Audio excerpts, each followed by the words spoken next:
പണ്ട് രാജഭരണകാലത്ത് പടയോട്ടങ്ങളിൽ ശത്രു സൈന്യത്തിന്റെ ശക്തി അറിയുന്നതിനു വേണ്ടി ശത്രു സൈന്യം കടന്നുപോയ വഴികളിലൂടെ രഹസ്യമായി പിൻപറ്റി അവർ തമ്പടിച്ച ക്യാമ്പുകൾക്ക് ചുറ്റും അവർ മലവിസർജനം നടത്തിയിട്ടുള്ളത് നിരീക്ഷിക്കുമായിരുന്നു എന്ന് പറഞ്ഞു കേട്ടിട്ടുണ്ട്. ആരോഗ്യമുള്ള ഒരുവൻ മലവിസർജനം നടത്തിയിട്ടുള്ളത് നിരീക്ഷിച്ചാൽ അവർ എത്രമാത്രം മല്ലന്മാരാണ്, ശക്തിയുള്ളവരാണ് എന്ന് മനസ്സിലാക്കാൻ കഴിയുമായിരുന്നു എന്ന് പഴമക്കാർ പറയുന്നു. എന്നാൽ ആ ഐഡിയ ഇന്ന് അതേപടി ആരോഗ്യരംഗത്തേക്ക് ശാസ്ത്രലോകം പറിച്ചു നട്ടിരിക്കുകയാണ്.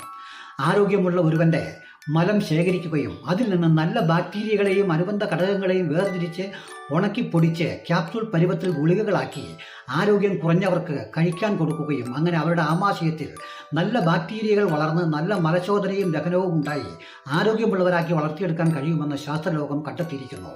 ഇത് കേൾക്കുമ്പോൾ മൂക്കത്ത് വിരവളിക്കേണ്ട യാഥാർത്ഥ്യമായി കഴിഞ്ഞിരിക്കുന്നു. എൻ്റെ പേടി അതല്ല. ഇനി കുറച്ചുനാൾ കഴിയുമ്പോൾ സുന്ദരന്മാരെയും സുന്ദരികളെയും ഒക്കെ കൊന്ന് കറി വച്ച് തിന്നുമോ എന്നുള്ളതാണ്